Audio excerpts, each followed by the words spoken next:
வணக்கம். நான் ஜெயராஜ் ராவ். 40 வருடங்களுக்கு முன்னால் ஒரு திரைப்படம் வந்துச்சு. அந்த திரைப்படத்துடைய பேர் சினிமா பைத்தியம். அந்த திரைப்படம் பெரிய வெற்றி படமாக ஒன்றும் அறியப்படலை. ஆனால் சினிமா பைத்தியம்னு ஒரு படமே வெளியே வந்துச்சு. ஆனால் இன்றைக்கி சினிமா பைத்தியம் அப்படிங்கிறத சமூக வலைத்தளங்களில் ரொம்ப பிரமாதமாக, அதாவது இப்படியெல்லாம் ஒரு பைத்தியங்கள் இருப்பாங்களா, அவங்க சினிமாவில் காட்ட முடியாத அளவுக்கு இந்த சமூக வலைத்தளங்களில் பைத்தியங்கள்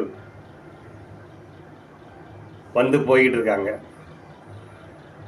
இதனால் யாருக்கும் பாதிப்பு அப்படின்னா, பாதிப்பு யாருக்குமே கிடையாது.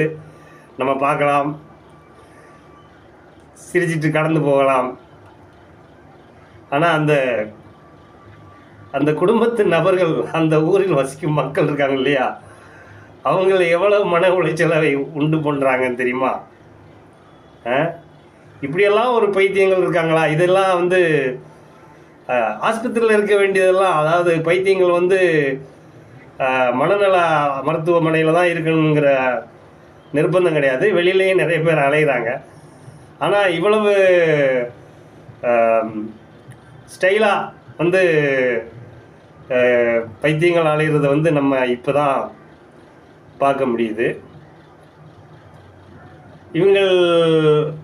இவங்க எப்படின்னு சொன்னால், அதாவது உடனே நான் பிரபலமாகணும் அப்படிங்கிற முனைப்போடு செயல்படுறாங்களோ, இல்லைனா யாராவது இவங்களை தூண்டி விட்டு நீ இப்படி செஞ்சீங்கன்னா சீக்கிரமாக எல்லாராலையும் அறியப்பட்ட நபர் ஆயிடுவேன் அப்படின்னு சொல்லி செய்கிறாங்களான்னு தெரியல. ஆனால் இந்த ஒரு பொம்பளை என் புருஷனை விட விஜயை தான் பிடிக்கும் அப்படின்னவெல்லாம் செத்து சுண்ணாம்பு ஆகிட்டான். அப்படி இந்த பொம்பளைகளே திருந்தலை. என்ன பண்ணுறது?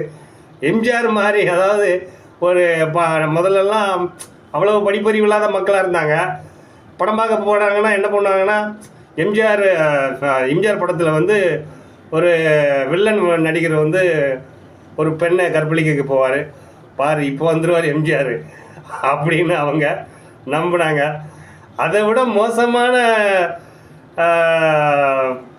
நம்பிக்கையோடு இப்போ இருக்கிற இந்த ஜனங்களை பார்த்து அழுகிறதா சிரிக்கிறதா அப்படின்னே தெரியல. உங்களுக்கு என்ன தோணுது? கமெண்டில் சொல்லுங்கள். நன்றி, வணக்கம்.